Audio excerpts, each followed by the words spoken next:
So, grief. Yeah, I mean, what a big topic. It really is a big topic, certainly too big for one fireside chat. Grief can be such an individual and personal journey, right? And yet can also be a profoundly communal experience too. Whether we're talking about the death of a loved one, something like the heartache of infertility, right? Or even all of the disruption that comes with something like immigration, right? Leaving parts of yourself or your family behind, right? Grief takes on so many forms. And in these seasons of grief, the church, a lot of times, is where we turn. We go to church for answers and for comfort, but sometimes our churches don't know how to hold uncomfortable emotions, right, with the care that it deserves, right?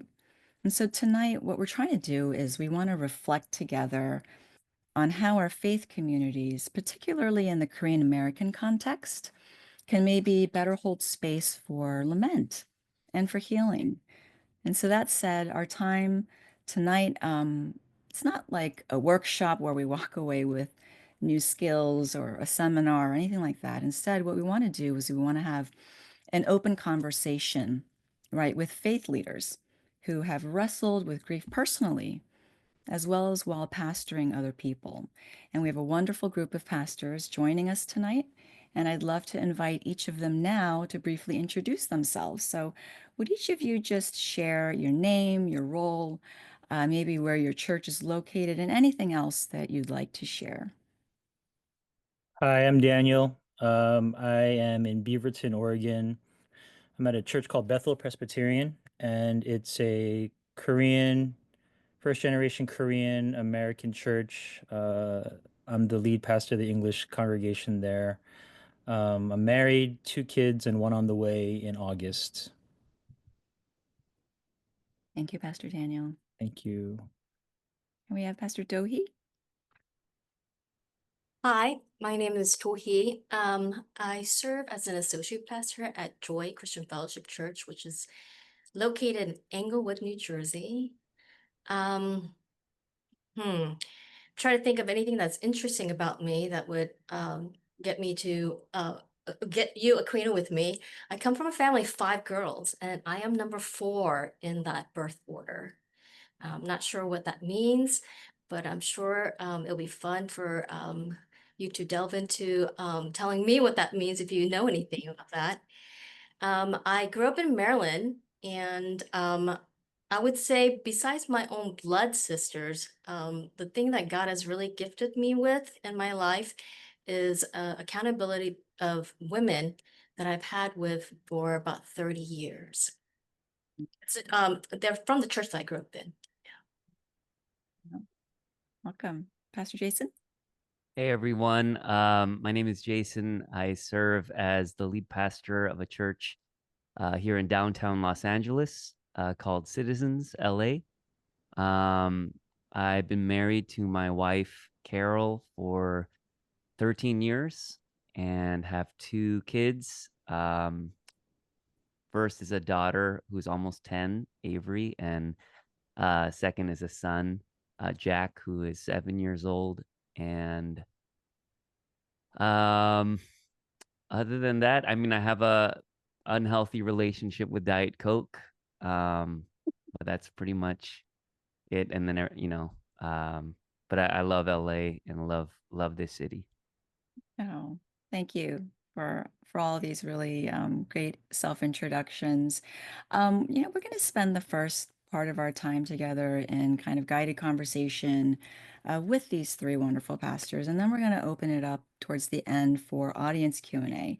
However, please feel free to drop your questions or any comments in the chat at any time, throughout our conversation, because we may try to weave them in as we go if it seems relevant to do so. So why don't we get started? I think that so much of how we understand grief and how to grieve, right, is shaped by our early experiences as young people. And so I think that might be a good place to begin this conversation tonight. I'd like to know, what were some of the unspoken messages maybe or practices around grief that you think may have shaped you growing up? I'd love to invite each of you to share a little bit about um, some of that, whether it was in your family, your church, from Korean culture.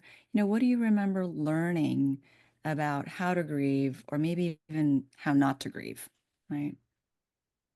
I'd like to start. I guess I can start. Great. Yeah, for me, I mean, grief was not modeled at all in my home. It's a concept that I never even heard of until I was an adult. For a little bit of context, I'm a second generation Korean American. So my parents immigrated here in the 80s, and I'm the oldest son. And so kind of, I think it was an interesting convergence of all of those things. On one hand, my parents, they were in full survival mode. So they were here. And I think one of my earliest memories after my parents had immigrated was my mom had lost her mom to cancer. And she was the only sibling in her family who did not go back to Korea because she didn't have her green card yet. And so I do remember her getting the call. I saw my mom cry, and then the next day she was back at her dry cleaners, and it was like business as usual. And so I internalized the message pretty early on that, like, grief, uh, we don't have time for grief. Like, we have to go on with life. Mhm. And then you add to that just being the oldest son. I think there was a lot of pressure to kind of keep the peace in the family, you know, don't be a burden, take care of things. And usually that meant don't express your feelings, don't talk about painful things. You have to be the one that's strong. And so, all that to say, I think it really created this culture and environment in my family where for a person to grieve, it would have been extremely strange and like not wanted in our household. Wow. Wow. Thank you for sharing that. That is definitely something I'm sure resonates with a lot of folks joining us tonight. Yeah, you're talking about a lot of things, and you mentioned birth order too, which I think is probably relevant too. Um, what about you, Dohi and Daniel? Would you like to share anything? Kind of similar to Jason, I'm the oldest also. My parents immigrated right around that same time.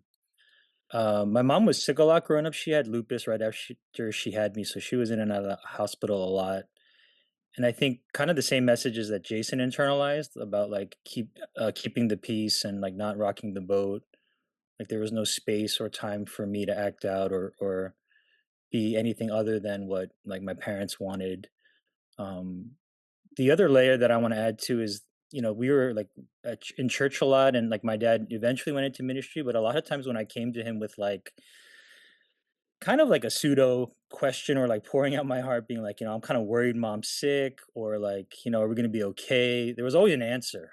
Right. And I think in some ways, like, I appreciated that because it felt comfortable. It was like, there's always a verse, or there's, always something to like kind of lean back on. But then, that also was kind of, I internalized that also in another way where it's like, the Bible is there, and it's kind of, it's supposed to make you feel better and like, put a silver lining on things all the time. Yeah. And as I got older, I was like, I don't really feel good sometimes, and like I think that's okay. And so I Mhm. think that was, some of the unlearning that I had to do. But for me, those early messages were that like, yeah, kind of like Jason's like, there's no time for this or no space. Mm. God's got it. So why are you worried about it? Or, let's not linger in the dark places, or let's not linger in the pain. Jesus is resurrected. So let's move on. Yeah. Which totally I feel like is, oftentimes unhealthy. And so yeah.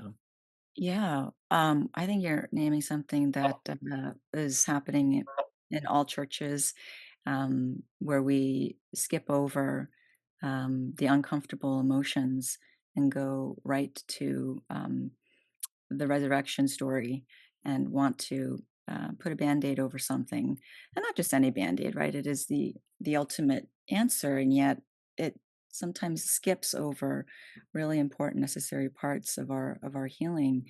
Um, and I hope we can delve deeper into this as we keep going tonight. So thank you for sharing that. What about you, Yohi? Yeah, I mean, everything that's was shared really resonates with me. Hmm. I think for me, my earliest memory of experiencing something where I was grieving deeply, and the way in which kind of like my own family and my church kind of were part of how I processed it was, my parents owned a grocery store, and one night we were robbed. And long story short, I got injured and I was hospitalized. Now, me getting injured was really at random, but then I got injured pretty severely, and so the kind of the aftermath that came with it was, my family really rallied around me. One of the things about that whole night was the man who actually hurt me. He had run away, and my father went and chased him. And the way my father, because he came to the hospital that night, and he was holding my hand, crying into my hands. I always have these memories of that night. And I remember thinking, man, my dad, he's awesome. You know, he chased this guy. The only reason why he was able to catch him was because the guy was trying to climb a fence, and he brought him down, and he said he punched him, and he showed me his hands, and they were all bloody. And me as a Korean, kid, and me as a Christian kid, was thinking, "Oh my gosh, is this okay that he hurt another human?" Hmm. Because it was an act of violence. And so I remember trying to process all this in a way where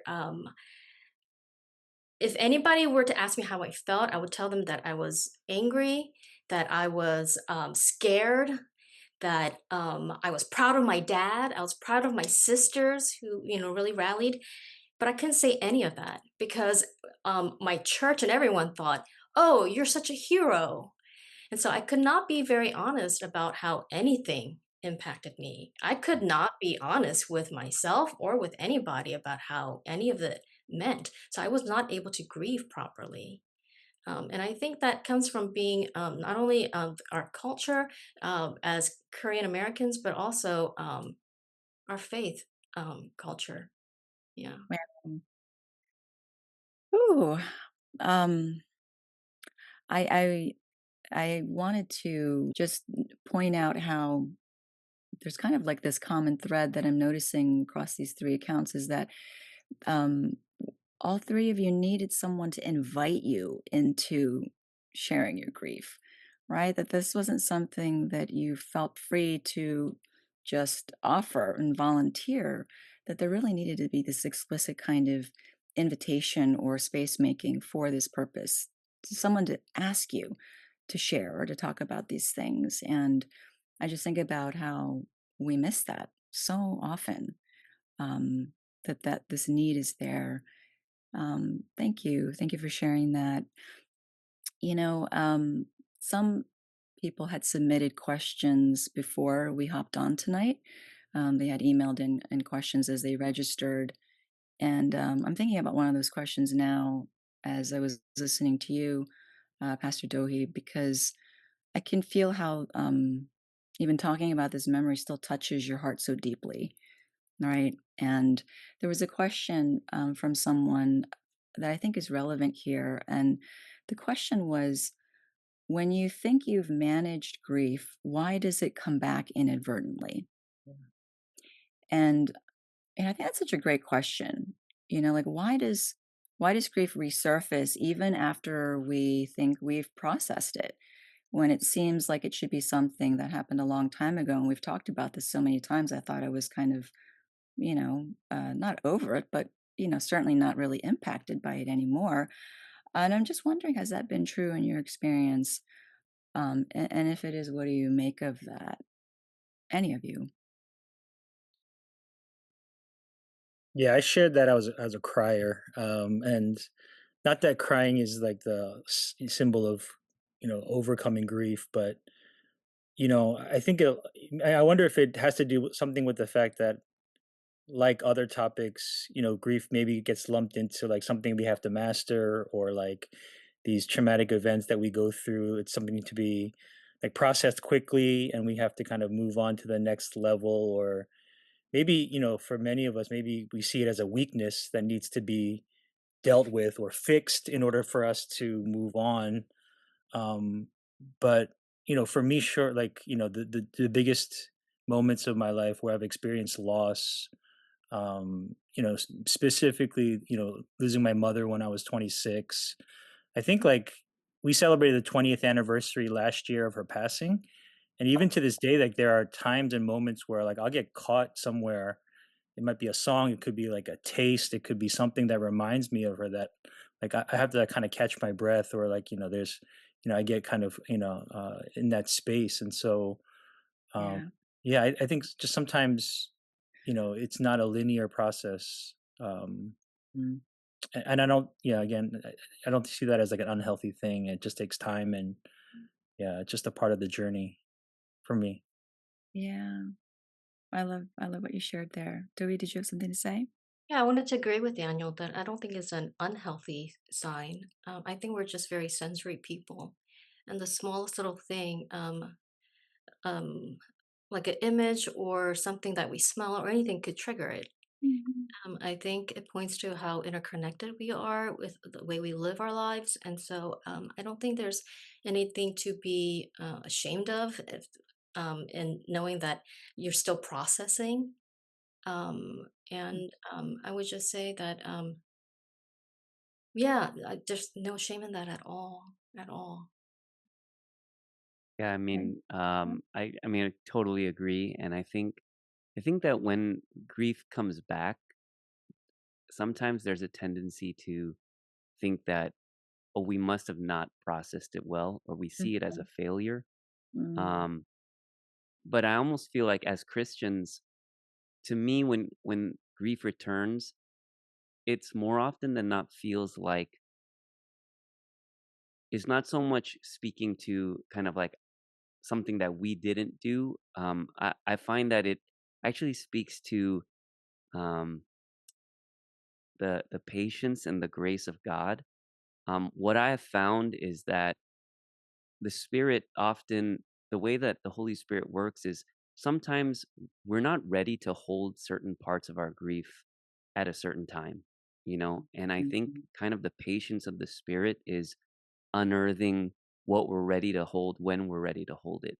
And, Mhm. um, like as I've kind of gone through my own journey of grief, like every time something returns, I almost find that it returns slightly differently because of where I am in that season of life, the tools that I've been given to be able to handle certain things, the community around me. So, in some sense, it's like every time it's a different tender invitation from God, Yeah. inviting me into like, I'm going to now heal you in a different way, maybe in a deeper way in this season. So it's almost like every time the grief returns, it's a new opportunity to experience God's grace in a profound way.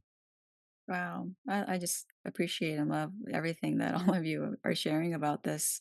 Thank you so much. Yeah, you guys are naming how grief isn't a linear process. It lives in our bodies. It's very sensory, as Dewey said. It's in anniversaries, right? Smells, songs, memories. It's in all of that. And you're right. It's not because we didn't do it right or because we didn't process it fully. And I think it's because it's part of love. And it reminds me of this quote. I don't know exactly how it goes. It's something about how grief is really just love. Mm. That it's all the love that you want to give but cannot. Either because something is gone or someone is gone. So in that sense, I think as long as we're wired for love, grief may always be there. In that sense, right? Yeah. So thank you all. I want to go back to what you all were sharing about some of these earlier experiences of grief. And I think that, many of us, we grew up with all kinds of these messages about, as you mentioned, what is what is pragmatic at the time, right? What do we have time for when we need to be productive and keep going? And things like also like don't bring shame to the family. Maybe if something feels shameful or don't burden others, right?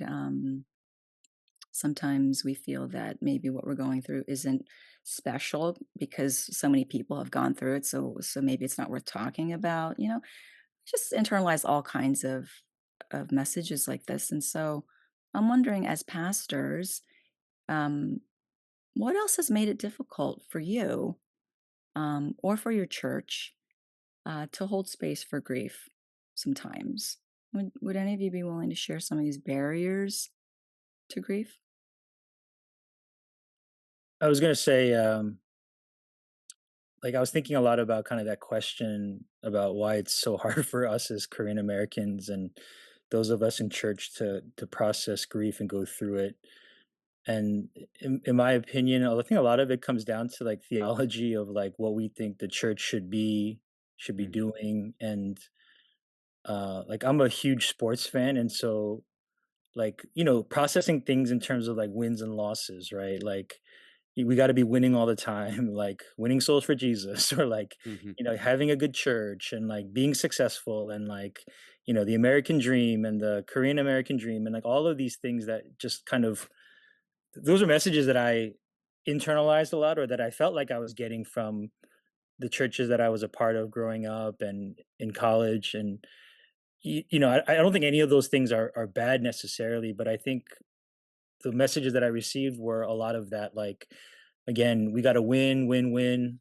Um, Shout out to DJ Khaled, but like, you know, uh, like the losses, they're not talked about a lot, right? Like, somebody mentioned the word lament, and someone mentioned, how to do that, and those passages weren't really highlighted, right? Because Mhm. for whatever reason, the theme of the conference or the theme of the year was something having to do with making disciples and that. And so I feel like some of the reasons why I've struggled with it, and I feel like we tend to struggle, seems to be that we don't have a language around losses, or we don't like those passages in the Bible when it comes to talking about dying to self and lamenting with those who are or mourning with those who are mourning. So yeah, I feel like that's some of it for me, at least. That was a challenge growing up. Hmm, thank you. Any other thoughts about barriers to grieving that you've personally walked through or your church has? I mean, aside from the fact that I think in general there's a kind of culture of maybe cultural pressure for positivity. Like we're okay with Mhm. momentary grief. Like we say Mhm. that that's great vulnerability. But Mhm. once like grief really starts to set in and people have to walk through all the different stages of grief, Mm. it can become we can start to see it as a nuisance or Mm. as something that, is actually we don't see it sometimes as the work of the church. We see it as something that hinders the work of the Mm. church. Mm. I think too, and I can speak to this as a pastor, like I think sometimes maybe again in the westernized model of church, there's such a emphasis on efficiency, productivity, metrics, and it's really hard to measure how well you're tackling grief. It's such an inefficient kind of ministry sitting with someone in their grief. And it's much easier to show your church performance metrics of how giving is doing and how many butts are there in the seats. And, sometimes like part of walking with someone in grief is just for a year, years sitting Mm. with them and not feeling like you're getting anywhere. And I think pastors are really like navigating that tension constantly of feeling like they have to show something for their like show themselves for something. And I think this is huge in the Korean American church where we're very driven by performance and productivity and achievement. Um, and then like this real work of pastoring, which is in many ways very inefficient.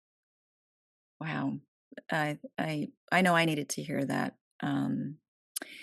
And I also appreciate you making the distinction between like momentarily sitting with someone or momentarily being vulnerable ourselves, but it's momentary, right? Versus the long suffering of walking with someone through ongoing darkness, let's say, right? That's a very different thing, a very different commitment of time and energy and empathy. Um, and yeah, I don't, I don't see many people having the willingness to do that. And yet there's such a need. And so I really appreciate the distinction that you made. Thank you. Joey, I can see that you wanted to share as well. Um, I think the person who's grieving usually thinks that what they look like is really ugly and unattractive. Mm, And Just don't think anybody intentionally wants to present themselves that way. So they're not readily going to share their how they're grieving. yeah, Um, yeah. I think it takes really special people to be able to. It's something that you said, Jess, that really hit me is that sometimes when someone's grieving, you just um, want to have someone invite you. Mm, And I think maybe that's something that's going to stick with me from tonight. The idea that perhaps, I as a pastor, um, people who are in my church and the deacons that we have at our church, um, maybe we could, I don't know, be a little more mindful, a little more thoughtful about what it means to invite someone to grieve, to know someone's situation and allow them to grieve. Mhm, I know, as we all agree, you don't know the duration of that grief either. So mhm, to start it would mean that you have to commit to it, and that is a huge commitment. mhm, Um, mhm, but I really truly believe that there are people in the church that are gifted in being able to commit, mm, and then others can be actually trained to commit or to just be a little more mm, empathetic or something. But I do think we could do mhm. better.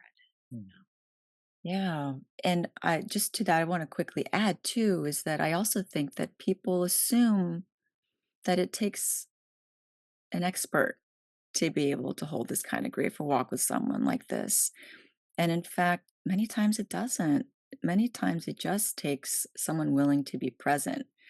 And that's it.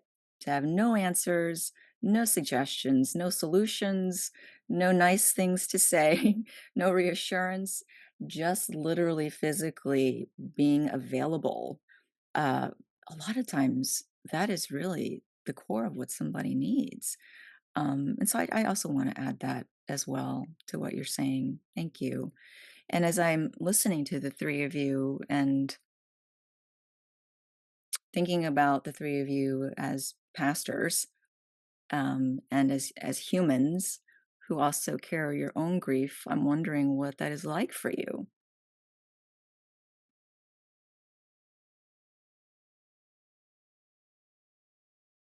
I mean, I could share something. I got married quite late, and oddly enough, I really did not think I was going to get married because I was past the age my parents weren't even asking anymore, you know. But I met someone, you know, and when I met this person, oddly enough, I said to myself, "Oh my goodness, I actually want to have a child with this person." mm, You know, and so despite the fact that I was old, we gave it a try. Nothing was working. We did IVF, a few cycles of it, and it didn't take. And I have to say, that process is a little different if you are, I guess, maybe a pastor, because you can't really grieve in front of everybody. Um, Luckily, I do have my accountability group, who I could grieve with, and then I also had a small group of people in my church, a women's group that I was able to be a little more open with. But there's something about about you actually being the pastor and going through something, and then people trying to help you along. I mean, I could tell you, like, even more recently, in the last year, this the IVF cycles were a while ago, and even now, I have people who come up to me wondering why I don't have kids, and then they would say to me things like, "I'm going to pray for you." They are so very well-meaning, but it just Mhm. um, or I had someone who told me that, "Is there a sin that you didn't confess?" Mm. Oh gosh. Another thing that someone more recently asked me was, "I feel like you just don't have enough faith, and that's why it's not happening." And so, though I understand that these people are very well-meaning, I just hope and pray that they don't say that to someone else. Um, but that grieving and the way that it's sometimes um, not met with the right kind of words is something that Mm. I'm just very aware of too. So Mm. Thank you for sharing that, and I'm so sorry. Mm. I, um, by the way, I'm just trying to be as very open as possible. So I hope this isn't too shocking for some people. Yeah. no, I think what you're sharing is so relevant, and I really think that there are people joining us tonight, pastors as well, who are probably grateful for you naming this. I think this kind of grief is a lot of times invisible in the church, right? It's the grief of the one, often the pastor, right, who's expected to hold everyone else's stuff.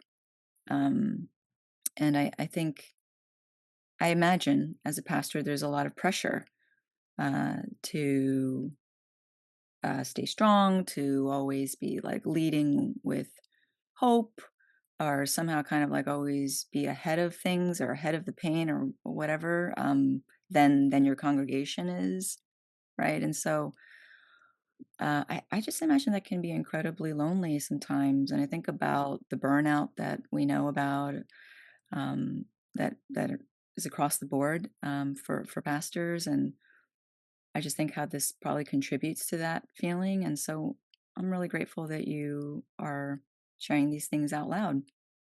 Um, I'm wondering if Jason or Daniel have anything to add, but I'm also wondering, like, what happens to the church when pastors aren't allowed to grieve or feel really, really prohibited from doing so, or that it's not safe to do so.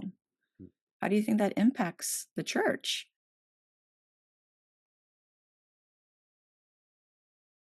I don't know how it impacts the church, but I was gonna say, like, Dohi, your comment, you're sharing about like what you've heard people share. Like, I think all of us were kind of nodding our heads because Mm. we've heard that in different places Mhm. ourselves, or and you were saying, I wonder if those people had said that to other people, and I'm pretty sure that they have, and so just thank you for sharing, and I'm sorry that you heard that, and um but yeah, I mean, I think for myself too, um I try to wear my heart on my sleeve, but a lot of times, like, processing loss and trying to be a leader, it kind of sometimes it's like two different things. A lot of times, I don't know if people really want that model of pastor. Like, they don't want somebody to be vulnerable and real. They just want somebody to preach a good sermon and to encourage them. And so I think there is a level of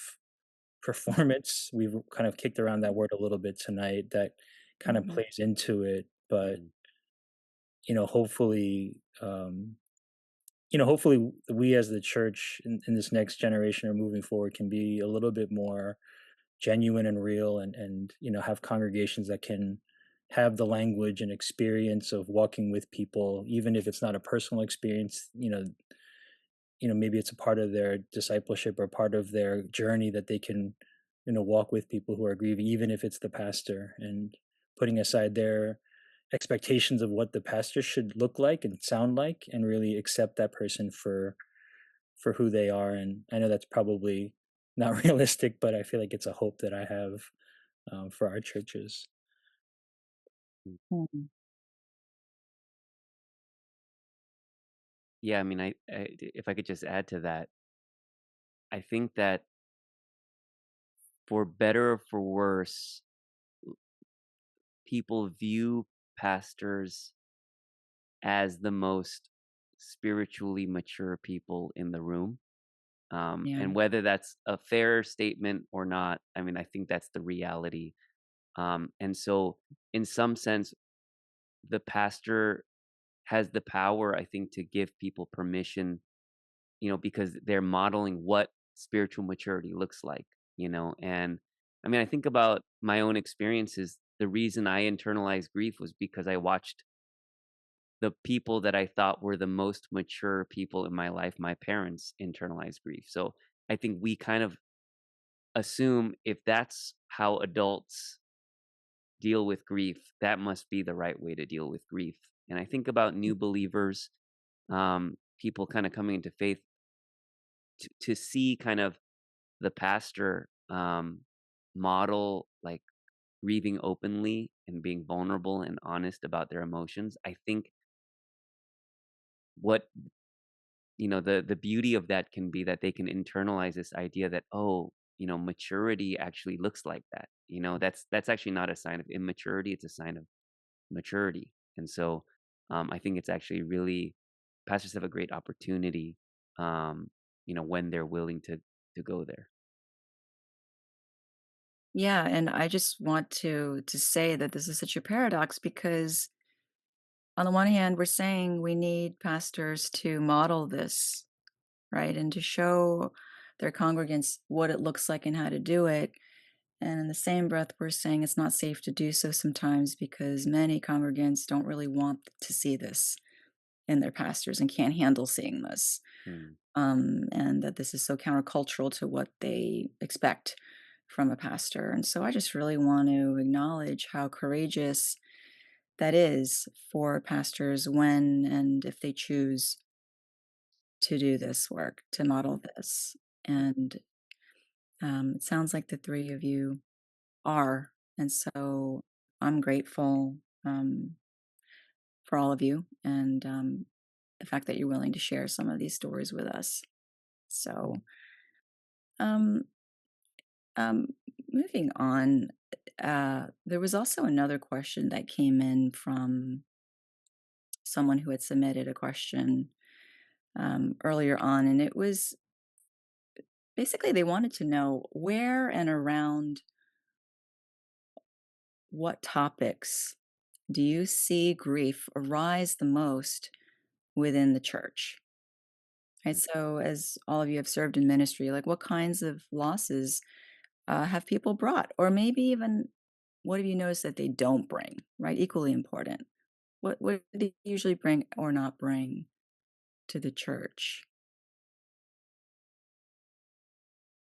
I think a common one is job loss.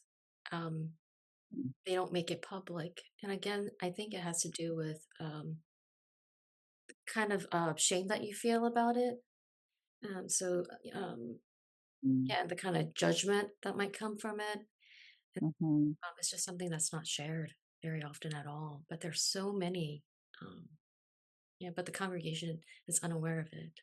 mhm. Yep. I know what you mean. I think right now we're seeing a lot of like stages of life loss or changes, like losing a certain stage of life. Like personally, like, maybe somebody is, moving on to retirement and kind of that transition, or perhaps they're becoming empty nesters, or even like younger people as they're changing from, kind of like that post grad to like family life, kind of changing and losing that um season of life. And so I feel like what I'm seeing a lot is a lot of loss around time, like changes around, and people getting older, and also with like aging parents. I feel like those are the things that I see a lot that people kind of share just in passing, but then I feel like there could be a lot more work that we could be doing just to support our congregants in in those areas, because I think some people, oftentimes we see people share it, but then that's just kind of it. But then maybe they don't even think of it as grief. They're just thinking of it as like a struggle. But when I think about it and pray about it a little bit more deeply, I feel like there's a lot of grief there because there it's definitely a big shift, but much bigger than we tend to realize. And so I feel like I've been seeing that a lot lately. Yeah. Yeah, I mean, in our congregation, we're pretty young congregation, and so we're at this interesting stage where it's a lot of parents who are aging, and some are passing, and so I think there's definitely a lot of grief around just death and loss of loved ones in general. Yeah. But I think connected to that, I almost feel like there's like we have a hierarchy in terms of what we're allowed to grieve and what we're not allowed to grieve. And there are certain things where there's a lot of minimizing and dismissing because someone else is going through something really big, or they have a family member who was diagnosed with terminal illness or cancer, and so like here we are kind of grieving maybe an unmet expectation at church, or grieving the death of a dream, or Yeah. like the loss of a friendship. And we don't even know how to talk to people about that because it feels so trivial compared to what everyone else is going through. But I Mm. think the irony is that when you become a church, or when you only grieve the big things, um or you only give people permission to grieve the big things, they actually it's very hard because those moments are really catastrophic. And kind of Mhm. one way that you can prepare to kind of walk through a process of grief in the big things is to learn how to grieve small losses, and making grief a regular habit, a regular Mhm. part of your formation and discipleship as a church. And I think when you're doing that communally and getting people used to, hey, talking about, yeah, like, you know, I thought this friendship was going somewhere, and I'm grieving that's not the case. As people are more comfortable talking about small losses, I think you kind of prime them to be able to talk about big losses in a different way too. Mm. Yeah, that's very encouraging. And I hope it really gives permission for people to be able to share more in that situation. I just want to share also some comments that have come in before they get lost on us. So grateful for the vulnerability and authentic transparency from the panelists. Another person shared, thank you for the thoughts and reflections shared by the pastors. It soothes my soul. The comment on the work of the Holy Spirit and the different seasons of our lives brings so much comfort to me. How can we encourage and invite pastors? Oh, actually, this is a question. Actually, maybe I'll ask this question now. How can we encourage and invite pastors and other leaders in ministry to be at peace with sharing when they're hurting, right? And to encourage support and healing. How can we encourage brothers and sisters to be more considerate and merciful to each other? So going back to when we were talking about how it's so difficult as pastors to share your own grief, right? How is it that maybe we can encourage you guys to be more comfortable or feel more safe sharing when you are hurting like this? How can we encourage you?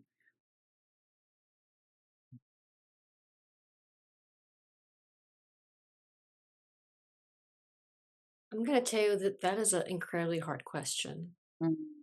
And I think when it's posed to a pastor is really difficult. I think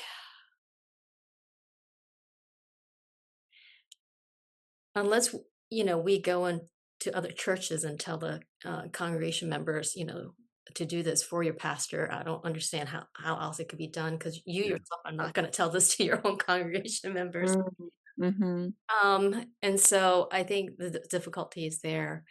I do Yeah. think it's possible to train people within your church. I'm sorry, Jessica, I'm really going to go back to what you said earlier, to be the ones who invite people. Mm. And in so doing, I think whatever kind of ministry that is developed and helping people grieve. Because I do really truly believe that there are people within the church who are, more gifted in the area. So to kind of like recognize that skill and to kind of like mobilize it in a way, I think Mhm. would be something that would work, and those Mhm. people then could also then kind of serve the pastor in that way too. Then. Yeah. Yeah. And I appreciate you sharing that this can't really come from the pastor, right, to their congregation. And so, for those joining us who are not pastors, right, maybe you are serving in your session, maybe you're a deacon, maybe you're a church member, maybe you're a visitor of a church, right? Whatever role you play, maybe this is something that you can give voice to and suggest to your community. So, thank you for that question. And another comment here is totally agree with what Daniel just shared. Since I recently lost my father to pancreatic cancer. Thank you, Daniel, for acknowledging the church needs this ministry more. So, we were talking a little bit ago about the kinds of grief that you all see coming up or brought to the church, as well as not brought to the church. Um, and I also want to add to that. Uh, so I think this is something that we don't talk enough about in churches is the grief when ministry comes to an end, or when a church or a particular calling um, doesn't feel like it's a good fit anymore for whatever reason. Because what church hasn't gone through this? And so I really hope that we can speak to this because I don't think we are used to calling this grief in a lot of church spaces, but maybe that's important to do. So I'm wondering if any of you could speak to this at all. So my first like full-time like ministry job was like a youth group setting. It was like 4 years. It was like the most fun I've ever had. It was just basically like playing with like the youth group kids and like a little bit of Bible thrown in there. But it came to an end like many things do. And I remember like there's like a combination of things, but yeah, I remember I just felt so raw for so long, just in terms of like I knew I still loved God, but I didn't want to, you know, do ministry again. And I think it was part of like the Korean church, like for generational struggle and all of that. But um I think like if I could go back and tell that Daniel years ago, like I think it speaks to this question that you just asked, Jess, because I feel like I used to think that ministry should go on forever, like good ministries, like church positions, like church roles. Like if you're at one church, you should be there for, until you retire and stuff like that. But Yeah. I think, um, the idea of like timing and seasons and just recognizing that God has that in store also for us, and that there are times where we need to begin new things and end old things, and that it's okay to um, move on, and especially obviously if there's things that are unhealthy, or maybe it's I know you mentioned like a bad fit, or other things. I think that's pretty healthy. I don't think it should be something that we feel like we have to be in in a situation um forever. And I think that that's kind of been helpful for me over the years, thinking about that question about like ministry positions, and kind of holding it lightly, like realizing that that's not me, like I'm not my job title, like I'm not my position, like and that God has something more in store, and so it's okay to say no, or that the time is up, and even though it's difficult, but really asking for wisdom and through that process. Mhm. Thank you so much for sharing that. It's really helpful to have the perspective of the seasons and as endings and changes being part of growth and Mm. part of the journey. I think is really helpful. Mhm. Yeah, I think especially in ministry, um, yeah, it can be hard to kind of acknowledge that grief when a season of ministry ends. um, because it feels like failure in some ways, or you feels like you're acknowledging failure. Hmm. Um, but a lot of times, I mean, I find that if when it isn't when the end of a ministry is not grieved well, you almost carry that into whatever space you're going into next, whether it's another Yeah. ministry post or non-ministry post, and Yeah. it really can come out in some very unhealthy ways. And so I think part of it is even just doing the work now so that you don't end up, hurting yourself and others later. Yeah. Um, and I also think that there is an aspect of grieving when a season ends that is also really beautiful because it models for people like how not to hold things too tightly, how not to, how to to have a lot of gratitude for where God has placed you in a season, but then also Hmm. to know that this isn't your identity and this thing isn't going Yeah. to define you. And I think it Yeah. does really, like when you see it done well, it's actually really beautiful. Yeah. Um, Oh, wow. Oh, gosh, such important points that you are raising right now.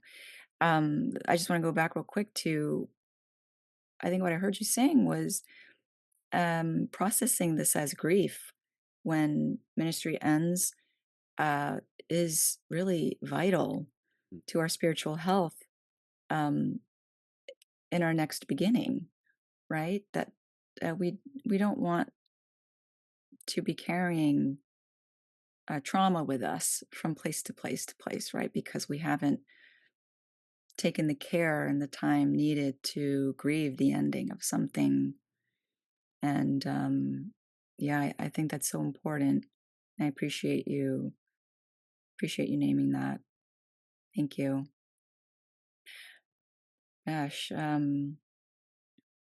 well, I'm finding this very helpful personally. Thank you.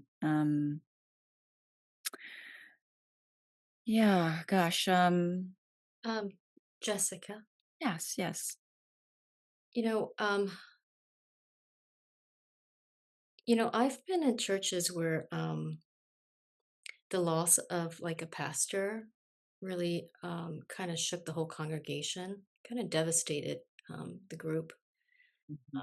or um, in a way where because the proper to Jason's point, the proper grieving did not take place. That there's so many repercussions um, or reappearances of something that was not processed coming back up again. That it really becomes quite harmful. mhm, And yeah, um and this is not always the case, but I think a bit of transparency on both sides would really help that process of healing, because I really do think deep healing needs to take place. It mm, does happen, Mhm. no matter how how mutual that parting is. Um, Yeah, some healing needs to take place, and that comes from with a transparency, and yeah. that's something that's really hard to do. Yes. Oh gosh, what an important point you're bringing to light here as well. Is part of the healing requires us to have some honest and hard conversations, and that looks like accountability, right, on both sides. And a lot of times, I don't know that we know how to have these kinds of conversations because they've never been modeled for us, right? These are like new kinds of conversations that we didn't grow up knowing how to. And so, gosh, just thank you for saying that. This is a very important component, I think, of the grief work uh, mm, when ministries end.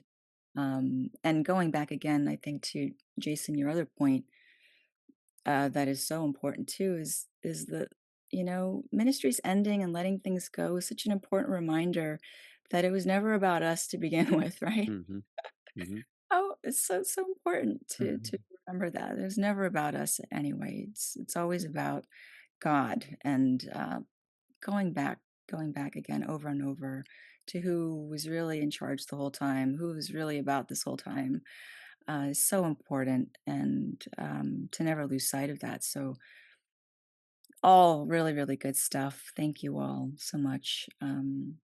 This is helpful to me, and I'm sure it's helpful to people joining us tonight too. Um, I'd like to bring us to maybe shifting a little bit to maybe if you could think of moments, because I think we've all had moments where we wish maybe we could have responded differently to someone's grief. And so I'm wondering if there was a time that maybe you learned something the hard way, right? Maybe it was through trial and error, or as you were trying to support someone through their grief, and like, oh, maybe I shouldn't have approached it that way. If there's a story, an example, I'm wondering if you might be able to offer that now. I think for me, kind of, I shared a little bit earlier about my dad and kind of growing up. He would always have a verse on the ready for me to hold on to when I was going through tough things, and I feel like the apple doesn't fall that far from the tree, and so I definitely can think of times when I should have led more with listening Mm. rather than just like sharing, and or rather than just kind of trying to explain or trying to give a verse or a story that would encourage them. Sometimes again, just sharing a cup of coffee or just sitting with somebody in the hospital room, that probably would have been better. But I just felt the need to like break out my Bible and kind of talk, like preach at them almost in a way. And I feel like those are the moments that I look back on with, a lot of just, regret, and just, feeling like I missed the mark there. And so those are the moments that come to mind. I should have just listened more, talked less, like brought more coffee, something like that. Like, yeah. Mm. Thank you. I think for me, maybe early on in my ministry, I think there was a sense in which, and the intention was, sometimes I think pastors, we want to try to relate with the person going through whatever they're going through, and so a lot of times the mindset is, man, you know what, the exact same thing happened to me, and let me tell you what worked for me. And then you go into a 10-minute Mm, um you know yeah. thing about what you did to get out of, to process your grief. And I think the intention is always good, and the intention is to kind of create a bridge of empathy. But a Mm, lot of times what ends up happening is, you kind of make the assumption that what they're going through is exactly what you're going through, which automatically centers yourself and not the other person. mm, Two, I think, um, it actually causes a weird kind of comparison where they mhm, feel like, okay, if I'm not doing the thing that Pastor Jason did to get out of it, then I'm doing something wrong. So it can actually create a lot of harmful things. yeah. And so I think when pastors can share vulnerably about their own experiences, I often do think it can be great to disarm the other person, make the other person really feel like, oh man, my pastor does understand to some extent what I'm going through. But I think sometimes when we make the mistake of doing that, I went through the exact same thing, you know, Mhm. type of path, which I think I wish I could have done differently if I went back. Yeah. And I certainly have made that misstep as well myself. And I also know what it feels like to be on the receiving end of that. And I will add that what it also can feel like is you feel bad that this person is trying to counsel you and is missing the mark. And so you feel obligated to affirm what they're sharing so they don't feel too badly. So true. And then Yes. it's not about you anymore. It's about you trying to meet their need. Yes. And it's just not helpful, That's right. right? Yes. So, yes, yes to everything you're saying. Thank you. Any other thoughts about this? Missteps or things you maybe regret or learned to do differently?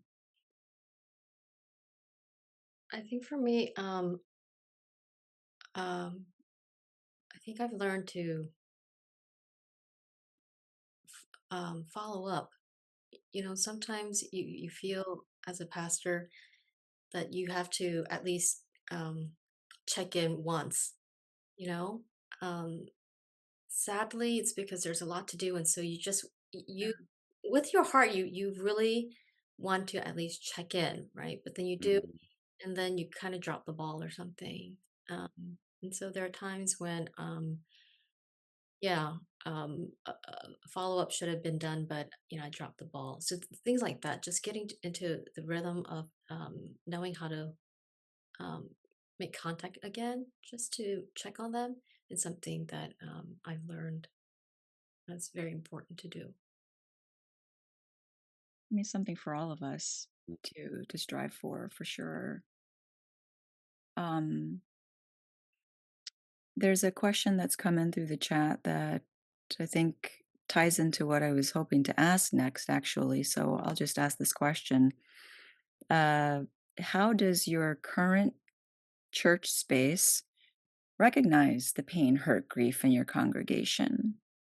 How do you all find ways to minister to them in an intentional way? Like, what systems do you have in place? So, I guess, basically, if you can speak to how you guys do this, is there something embedded in your infrastructure at your church that this is built in? This grief work is kind of built in, directly or indirectly. Do you want to just speak to that at all? Yeah, I mean, maybe I could speak a little bit to um, our community because it for us it was almost like a non-negotiable that um, kind of embracing grief would be a part of our formation, discipleship pathway, however you want to call it. I was sharing with this group that the way our kind of we launched our church in November of 2019, so 4 months before the pandemic, and um, in the first month of the pandemic, one of our church members lost both her parents and grandparents to COVID. So that's kind of how uh, COVID started for us. So it was that. So there was a personal connection. Then everyone obviously was grieving the loss of the life that was. Then it was racial justice. It was politics. It was the doomsday news feed. And so for us, our church started kind of under this cloud of sorrow and darkness and grief. And so one of the first kind of sermon series we did was on emotionally healthy church. And then we basically started embedding um, the topic of grief into almost every ministry that so we offer a course now every year, emotionally healthy discipleship. A big part of it is grief and loss.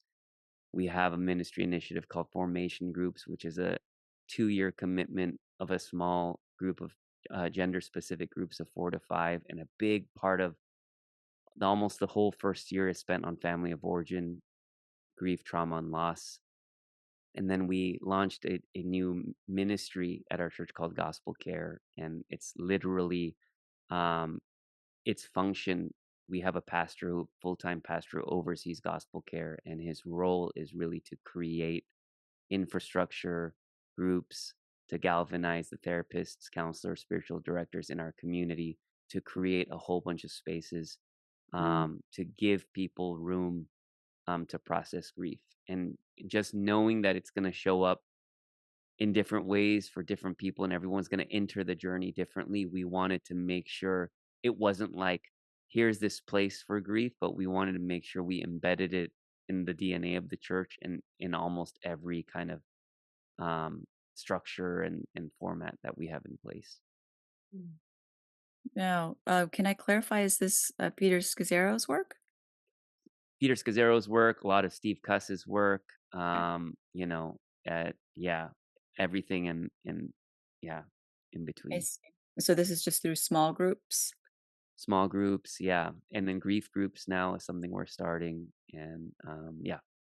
I see. Well, it sounds like you are really trying to like scaffold in as many opportunities and spaces as possible so that people don't fall through the cracks. Mm, That there are many chances to be able to share and to be heard, and maybe even to be needed mhm. to share. Yeah, that's wonderful. Um, Jason, that sounds absolutely fantastic. Um, I wish you much success and that it would be something that would be set as a model for other churches to follow. I think that's Mhm. um, the church that I'm currently at. You know, one of the things that for me personally that I've always just been passionate about is just pastoral care or just Mm, care, member care, or just care in general. And mm, um, one of the big moves that we did was we decided to really beef up the diaconate ministry. mm, You know, the hands and feet really of all the work. And this past February 1st, we ordained 12 deacons. And so Mm. within that group, we kind of divvied up like different sections of ministry, um, and just to really empower them to take full ownership.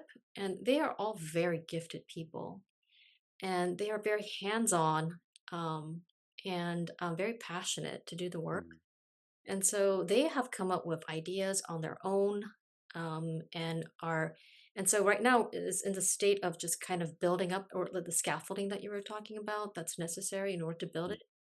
And yeah, so it's really in its nascent stages, but I'm so incredibly hopeful for it. We have one particular group that's called Care, and this group focuses on deaths, births, mm, Mm. hospitalization, Oh wow. yeah, things like that. We're trying to come up with just procedural just things so that anybody could just join, recruiting people. And I think a lot of it also has to do with having your, like your ears glued to the ground, eyes like just set on everybody to see um, who actually is gifted in this particular way, mm, and being able to just call out what that gift is and empowering them to do the work. Um, and so that's what we've been working on. But I would love to look at what Jason's been doing. And share notes, and I'd like a copy as well.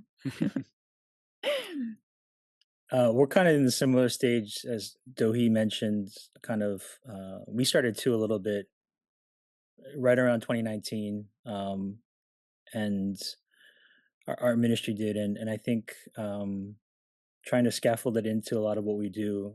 You know, interestingly, I did message Jason offline a couple weeks ago about like what are some of the things that have been helpful for him, and he mentioned EHS and Steve Cuss. I was just surprised too. I was kind of going over it as we're thinking.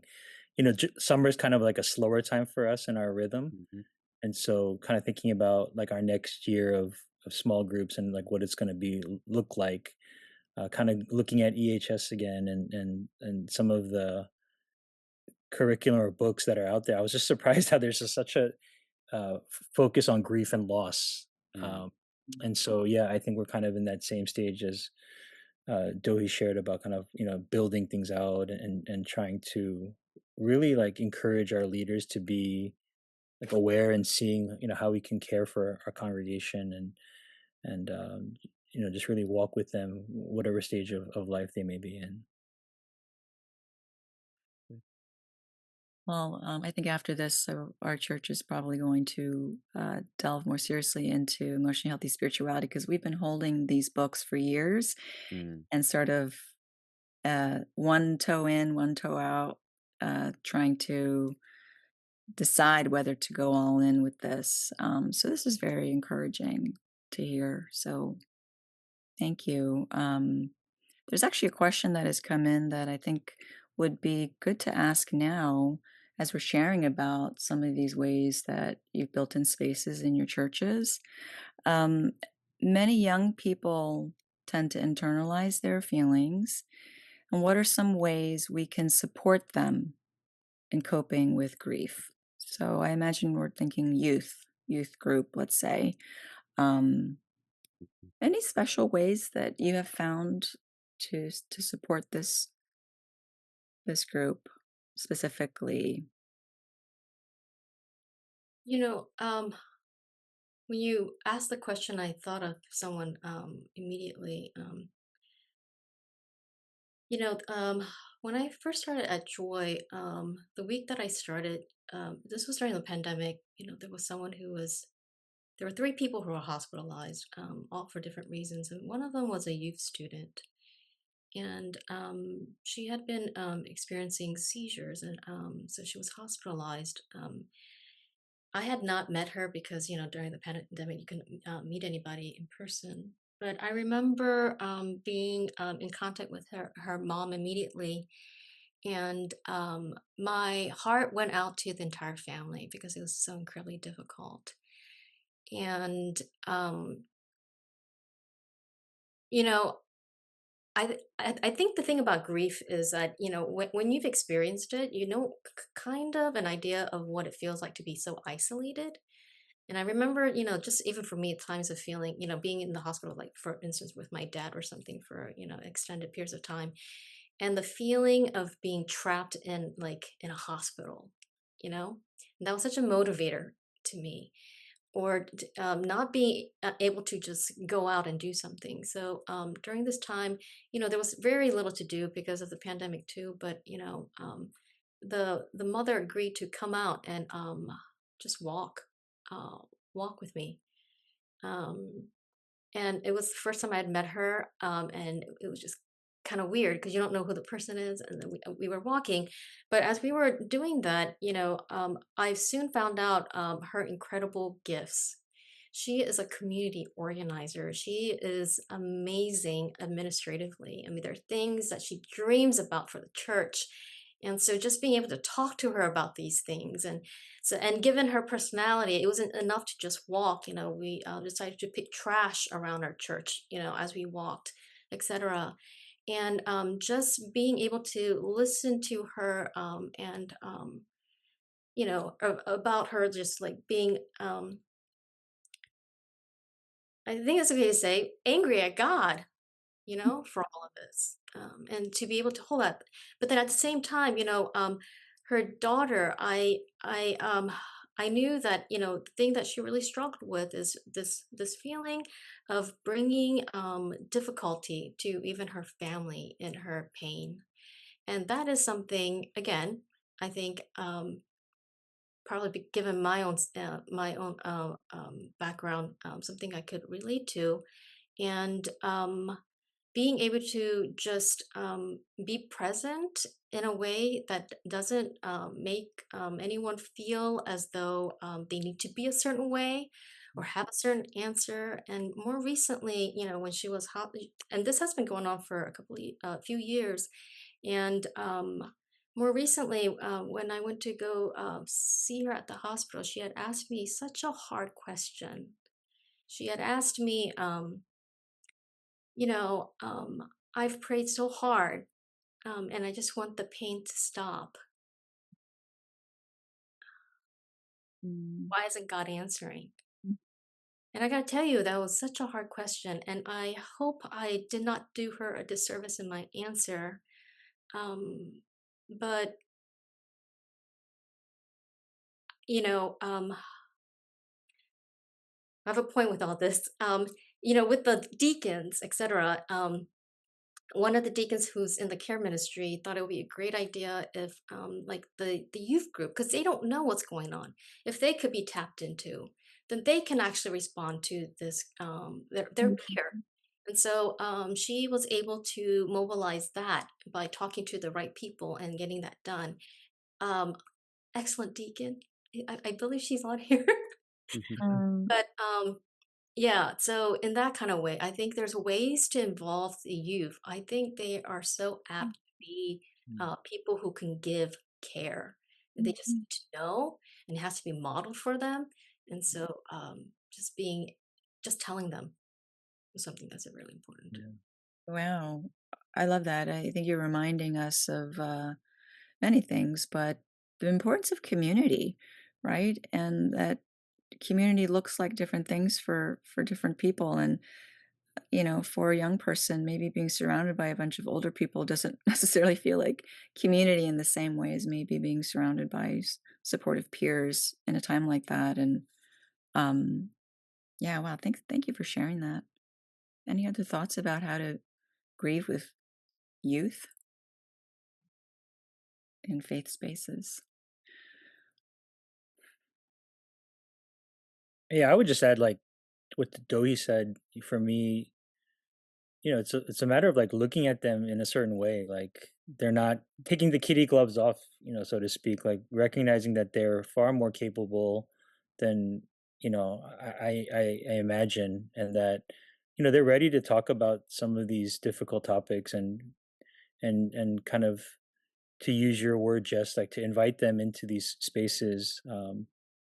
And again, I definitely in my earlier years of doing youth ministry, like it was, a lot of like trying to have fun and all of that. But as I got older and as I did it more, I tried to involve parents more. I tried to involve like people more, build a sense of community around the youth group where, yes, it was just them and they could create, they could have that time, but also they could, realize that life was lived together with parents, grandparents, older people. And as we kind of did that together, it really help them to see that, yeah, life is so beautiful and there's so many amazing things that happen, but there's also a lot of tough things and loss and kind of processing it together with everybody. And so, and that they're really capable, and they're really like able to handle these things, as we provide space for them. And so, yeah, I definitely feel like kind of what Dohi was sharing, that's something that I would, I would offer up too.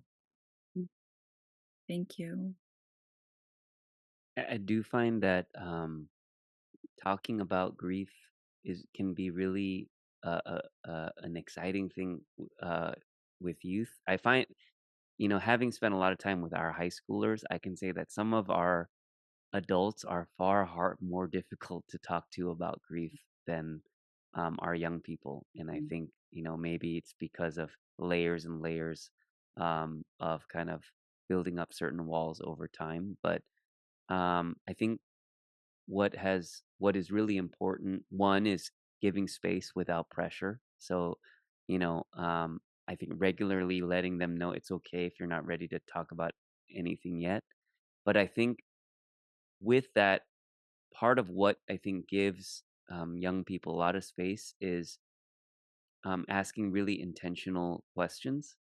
And again, it's let them know it's okay if they're not ready to answer these questions yet. But I think like the simple question of how was your week versus what's been heavy for you lately, or what's something you feel like you're going through and you feel like you're doing it alone, or have you lost anything recently, like kind of intentional questions that I think can draw out, because I think a lot of times what you students know, they're feeling something, they just don't have vocabulary to name it. And so helping them name things like, is it a heaviness that you feel, are you feeling numb, are you feeling angry, sad? And I think just building that vocabulary so that they can start putting words to some of the things they're feeling, I think is a really great exercise, especially in that life stage.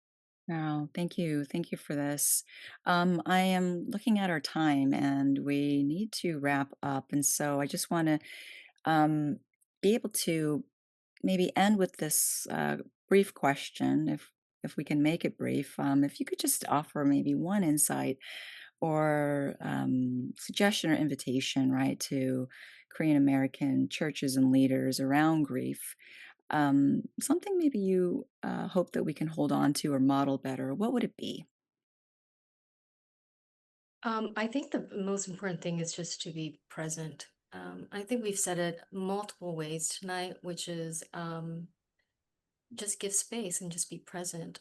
I do want to say, the youth student that I was talking about, she recently, 2 weeks ago, sent an email out to the pastors and to just other church members because she had written 2 poems. Mm. And I'm going to tell you, the value of her praise of God in the midst of all that, it's so much brighter than something that's cheaply won. And so I would say, something about, hanging on with the group. I mean, whoever's grieving, it's probably just the most important thing we could do, just being there. Thank you.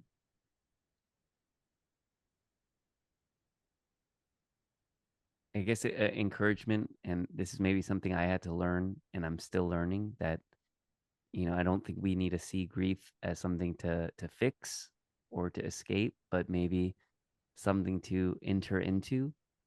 And I think the good news of the gospel is that we worship a savior who not only grieves, but who himself is with us in the middle of our grief. Like that's actually built into the gospel story. And so I think we can enter into grief as sacred space, knowing that, that's actually where the presence of God is. That's where Mm. Jesus is. And we miss out on a huge part of the heart of Jesus, if we're unwilling to go there. Wow. Thank you.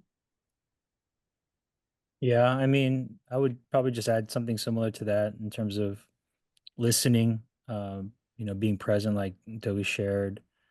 And I love what Jason said just about the presence of Christ and his grieving. But yeah, I mean, really encouraging our leaders, our churches, our congregants to, be patient with themselves, be patient with God, with others, and really hold on to their faith, knowing that God is good. I think that's something, not to sound trite, but really Yeah, to believe in His goodness over time. Mm. totally.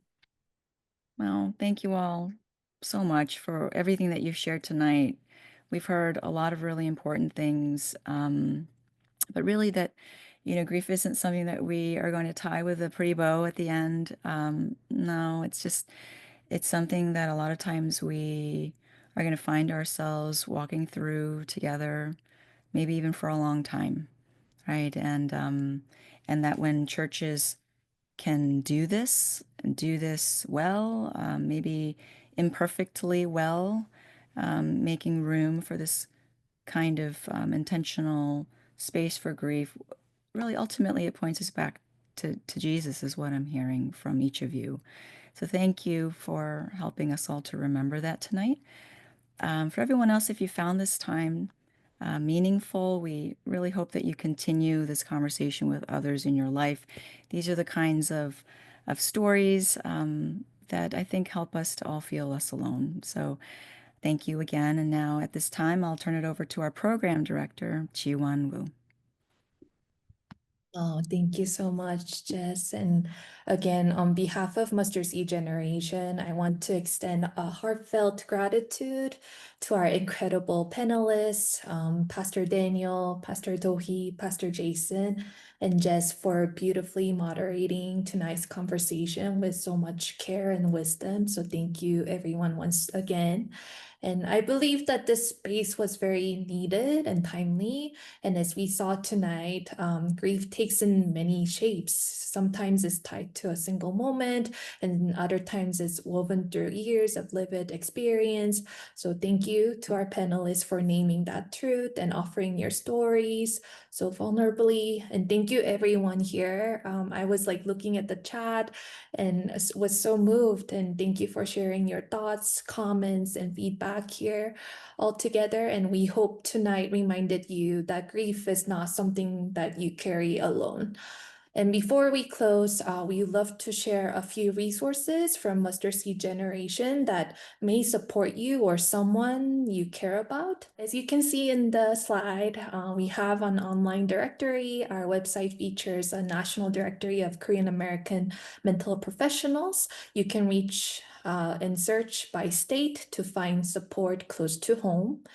And also, we also have research and reports. Our team, including graduate students and faculty members, have been collecting and analyzing data on Korean American mental health to create reports that inform more culturally responsive care. And we also have a bilingual blog post as well.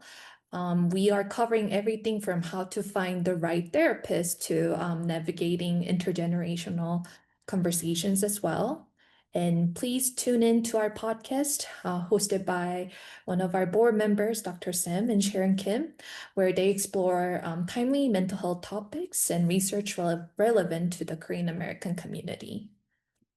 And if tonight's space moved you, or if you'd like to support spaces like this moving forward, we invite you to consider making a donation. Your support helps keep these gatherings free and accessible. And thank you once everyone again for being here. Please take gentle care of yourselves and each other as we all continue our healing journeys in all their forms. Thank you so much, everyone.